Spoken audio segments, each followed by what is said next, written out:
Hi everybody, welcome back.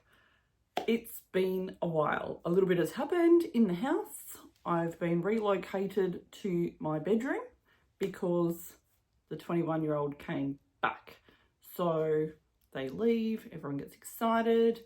It was very sad, and then they come back sometimes. So I lost my display wall of shelving. I do have my cabinet in my room, which will pop up on from time to time. But yeah, it took me a minute to figure out what I wanted to do next. So this is my little spot for now where I can close the door and have this little space to ourselves. So today, as per the thumbnail, is a review on the new gorgeous Louis Vuitton Oxford bag. So I opted for the Cognac leather. And one thing that really impresses me about this bag is this little added gold chain. And I love it. I think it just adds a bit of pizzazz. And I never really realized, oh, why won't it go to the front? It just doesn't want to sit at the front today. So you can top handle it that way, top handle it that way. Long body strap. Now the long body strap is not as long as the one on the beloved Pochette Metis.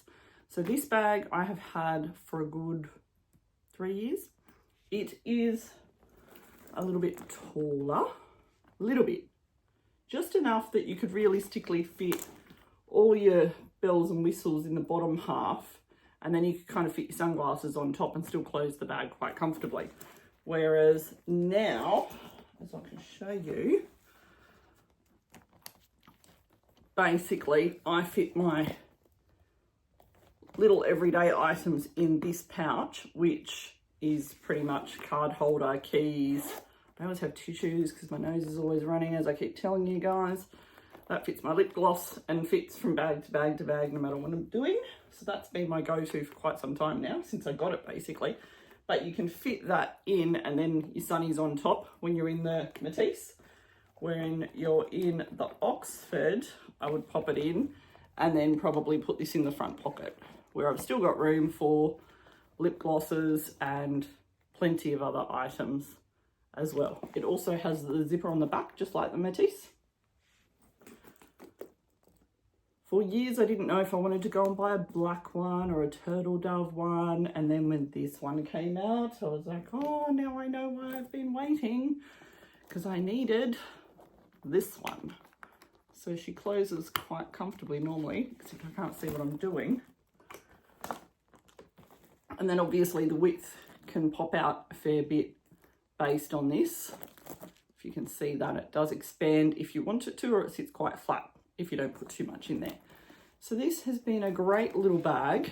Now, I'll tell you a secret, as I've done in a couple of my videos, I've been dabbling between authentic bags and a few not so authentic bags.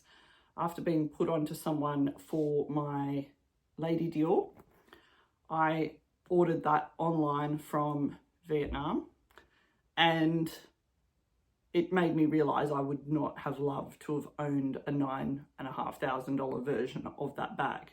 It basically is beautiful. I love it sitting on my shelf. I might take it out once in a blue moon to a dinner nowhere near a CBD or a Dior store, but it is definitely one-to-one replica, and that made me do the same with this one. So this one I tried on a few times. The quality of this version that has arrived is pretty scary, to be honest.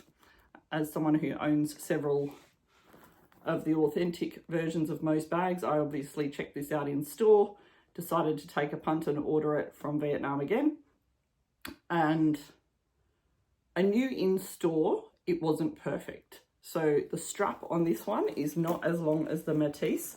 So when and if I do wish to crossbody it, I might have to pop in a mod shot. It does not sit long enough on me. Sorry, I'm sitting on my bed at the moment with an ottoman at my feet, so I can't really show you, but it sits too high on the longest setting of the adjustable strap. So I'm happy with it on my shoulder. I'm happy to top handle it for a while, but I also know, not being completely practical, it will not get the use that this does.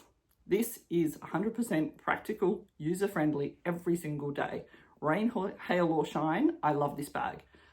Not so ideal in the rain, but it's been rained on a few times now, so I'm okay with it.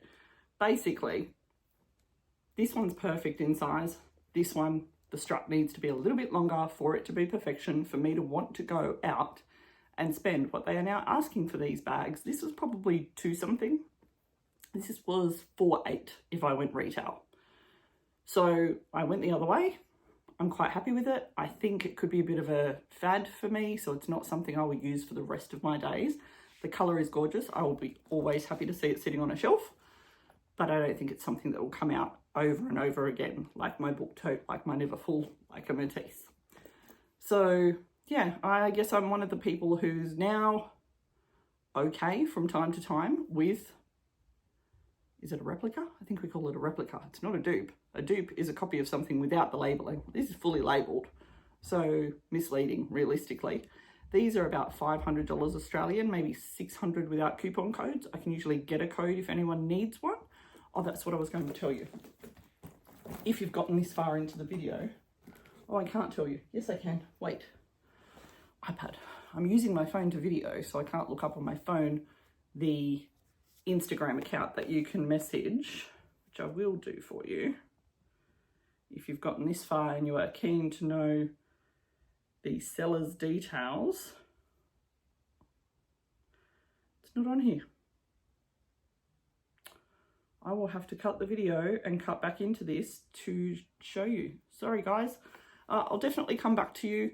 I'll definitely start popping a few more videos up. I guess why I've gone down this path is I'm not as easily willing to go in and spend $6,000, $7,000 on a bag, especially if I'm not 100% sure it's something I will use day to day. My book tote was one of the most expensive bags I bought. That was $5,100 at the time. The Dior Caro bag was $6,000, so that was pretty high, but I could go a medium Caro because I think I would use that all the time, like I do the small when I go out and about. But yeah, I'm happy to dabble here and there. Not everyone's okay with a bit of both. Some people are one or the other, or would never do one or the other. To each their own. If you have any questions, let me know. And yeah, sorry I've been away for a while. Hopefully I'll have plenty more videos to come and we'll see what's out there shopping wise, whether it's in Vietnam or Sydney CBD. Thanks guys, bye.